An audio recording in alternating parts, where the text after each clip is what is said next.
Ya, pada pagi hari ini berbahagia Tuhan sudah memberikan kita segala sesuatu yang kita butuhkan dan kita mau belajar firman dengan judul pengajaran Tuhan. Materi firman ini saya ambil dari apa yang disampaikan Pak Budi, barangkali bisa menambahkan sisi pandang kita untuk mengenal kehendak Tuhan. Ya. Jadi firman diambil dari Yohanes 11 ayat 1-44 tentang Lazarus dibangkitkan. Nah, menarik sekali apa yang disampaikan Pak Budi kemarin gitu ya di Ubaan, saya ikut kebaktiannya. Nah, dari apa yang disampaikan Tuhan melalui pelajaran bagaimana Lazarus ini dibangkitkan di Yohanes 11, ada tiga pihak yang terlibat dalam fragmen tersebut, yaitu pihak Maria dan Marta, yaitu kakaknya Lazarus, tentu orang yang berkepentingan langsung dengan Tuhan Yesus, kemudian murid-murid Tuhan yang senantiasa mengiringi dia untuk melihat pekerjaan-pekerjaan Tuhan dan pribadi Tuhan sendiri. Nah, tentu dari fragmen tersebut Tuhan ingin mengajarkan satu nilai atau gaya kehidupan yang seperti apa yang sebenarnya Tuhan mau. Nah, terhadap Marta dan Maria, ya, sebenarnya dalam firman ini itu Tuhan sedang mengajarkan kepada mereka bagaimana harus mempercayai Tuhan sepenuhnya. Jadi Maria, Marta sudah menunjukkan kasihnya yang luar biasa. Maria yang membasuh kaki Tuhan, kemudian mengusapnya dengan rambutnya, tapi nyatanya melihat Tuhan itu hanya sebagai satu pribadi yang cara kerjanya sama dengan manusia pada umumnya. Kalau Paulus bilang, kalau aku pernah mengukur Tuhan dengan seperti manusia, sekali-kali aku tidak demikian. Jadi Marta maupun Maria, dia berpikir cara kerjanya Tuhan ya seharusnya sesuai prosedur A, B, C, D, F, dan lain sebagainya. Nah, ternyata dampak seperti itu membuat mereka pada saatnya bisa membuat mereka tidak puas dengan Tuhan, bahkan marah atau menilai waktunya Tuhan tidak tepat begitu. Itu ternyata karena cara berpikir kita yang tidak sepenuhnya mempercayai Tuhan, bahkan kesannya kita mendikte Tuhan bahwa jawaban dari doa itu harus seperti ini, cara kerja Tuhan itu harus seperti ini. Di ayat 21, itu Marta berkata demikian. Tuhan, sekiranya engkau ada di sini, saudaraku pasti tidak mati. Kalau kita rasakan perkataan ini itu sebenarnya perkataan yang jengkel terhadap Tuhan. Atau bilang, Tuhan kehadiranmu saat ini itu wis ra ono gunane, sudah kasep, sebab adikku sudah mati, jadi sudah nggak ada cara lain untuk Tuhan menolong saya. Ya. Nah, itu menunjukkan bahwa dalam pikiran saudara-saudara Tuhan, saudara-saudara Lazarus ini, ya kalau sudah mati, Tuhan sudah nggak bisa berbuat apa-apa. Sebenarnya cara kerja Tuhan, kenapa saya datang menemui dia, meminta pertolongannya itu ya seharusnya dia segera menolong saya. Kalau sesuatunya sudah telat seperti ini ya sudah nggak ada gunanya. Jadi itu pelajaran bagi kita seringkali kita berdoa itu memberikan juga satu schedule bagaimana Tuhan harus melakukan sesuatu sehingga kalau tidak dilakukan sesuai schedule kita atau jadwal yang kita berikan maka nggak ada gunanya lagi. Itu pelajaran yang pertama, Bapak Ibu Saudara. Kemudian bagi para muridnya, ternyata kalau kita lihat di ayat 8 maupun 9, itu para muridnya itu sedang dalam kondisi ketakutan yang luar biasa. Kalau seandainya Tuhan Yesus harus kembali ke tempat Lazarus. Di ayat 8, di sini dikatakan, Rabi, baru-baru ini orang Yahudi mencoba melempari engkau. Masih maukah engkau kembali ke sana? Tapi jawaban Tuhan, kalau saya perhatikan kok enggak klik gitu ya. Ayat 9 itu dikatakan, bukankah ada 12 jam dalam satu hari? Siapa yang berjalan pada siang hari, kakinya tidak terantuk, dan lain sebagainya, dilanjutkan di ayat 10. Jadi sebenarnya apa makna jawaban Tuhan yang seolah-olah tidak nyambung dengan ketakutan para muridnya itu. Ya. Jadi kalau saya renungkan begitu ya, kenapa murid-muridnya takut?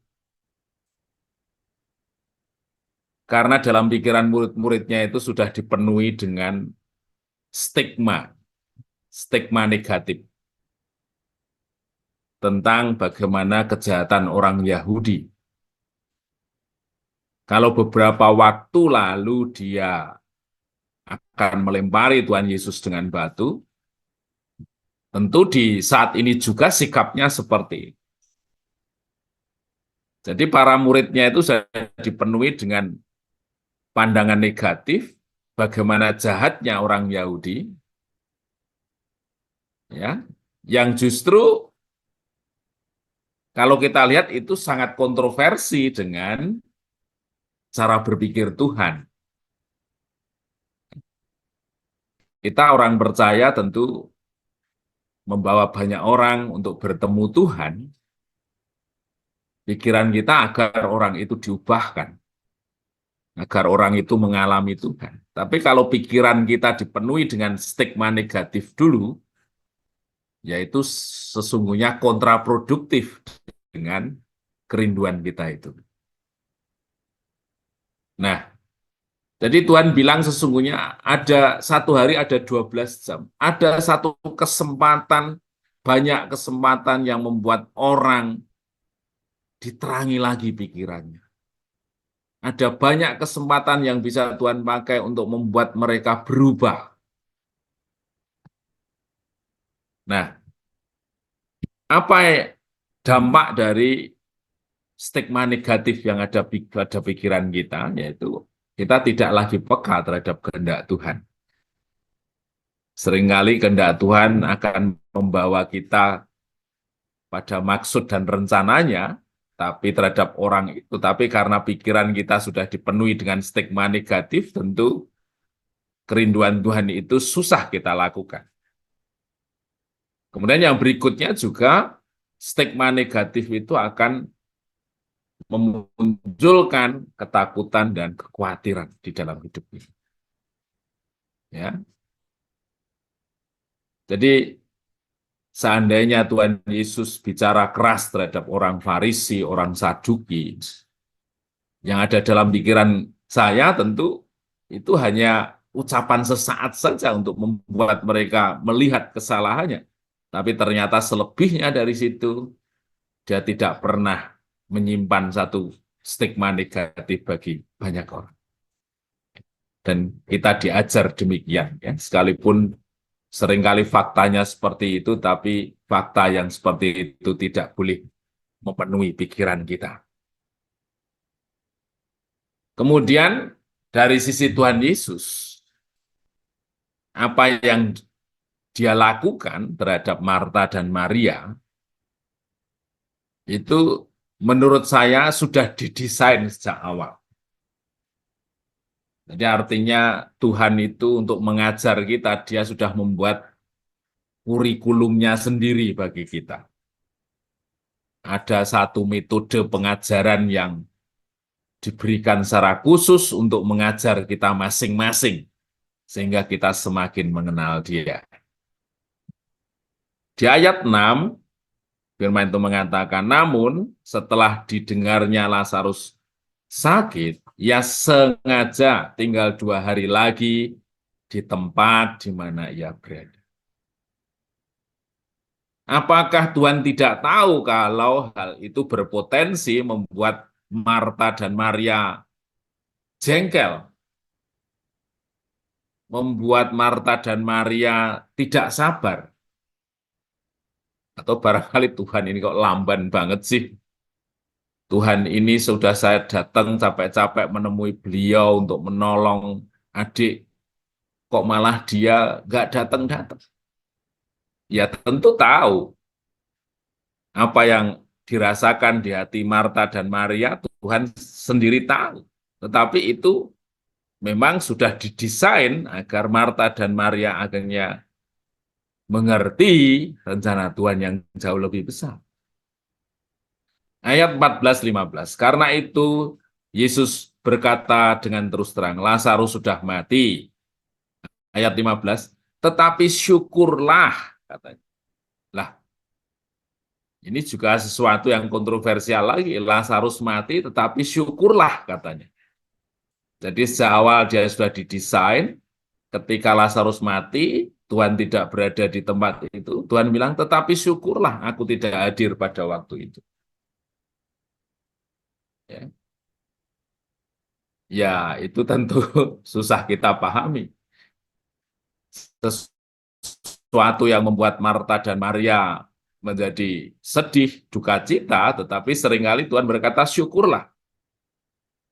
Tapi di balik itu semua, dia sedang mengajarkan satu hal yang jauh lebih luar biasa, sehingga setiap mata tercelik bagaimana cara kerja Tuhan itu sungguh ajaib. Jadi Bapak Ibu Saudara, maksud dari pembelajaran Tuhan tentang perikop Lazarus dibangkitkan ini adalah sekali lagi Tuhan sedang menyatakan dirinya bahwa dia sanggup melakukan segala sesuatu, bahkan yang tidak mungkin bagi manusia.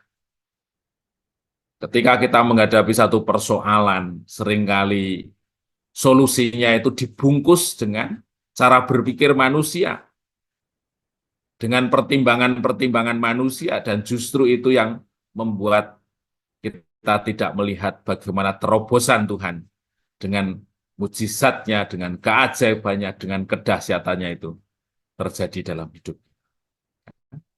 Pikiran kita seringkali dipenuhi dengan cara berpikir manusia, cara berpikir kenormalan, kewajaran, padahal Tuhan sanggup melakukan mujizat. Yang kedua, pikiran yang dipenuhi dengan pikiran Tuhan, itu tentu pikiran yang tidak diisi dengan stigma negatif. Kita semua sedang belajar, Bapak Ibu Saudara. Jadi kemarin saya mendapatkan video yang mengerikan sekali bagaimana keganasan KKB begitu. Di pikiran kita selalu terbayang bagaimana kerasnya hati orang-orang Papua, hidup yang susah diubah. Tapi nyatanya itu tidak berkenan di hadapan Tuhan. Ketika kita berdoa untuk Papua, maka setidaknya kita harus belajar menghilangkan stigma negatif bagi saudara-saudara kita dari suku Papua. Kepercayaan penuh kita kepada Tuhan itu yang membuat karakter kita diubah. Kita menjadi sabar untuk masuk dalam waktunya Tuhan. Kita tidak gampang mendikte Tuhan atau bahkan menyatakan ketidakpuasan kita dengan Tuhan. Jadi kita tidak puas dengan Tuhan, kita tidak sabar seolah-olah Tuhan terlalu lambat. Itu sesungguhnya diawali dengan kekurang percayaan kita kepada Dia. Dipakainya untuk pekerjaan Tuhan berarti siapnya kita mengakomodir seluruh kehendak Tuhan sekalipun bertentangan dengan cara berpikir yang wajar bagi dunia. Jadi Bapak Ibu Saudara, memang kita dididik dalam satu pola pendidikan untuk mengutamakan aspek logika, aspek kewajaran, aspek hukum-hukum yang berlaku. Tapi sesungguhnya ketika kita berpaling kepada Tuhan, kita harus belajar untuk memberikan satu kesempatan Tuhan bekerja, bahkan di luar dari akal dan pikiran kita. Terpujilah nama Tuhan. Mari kita berdoa.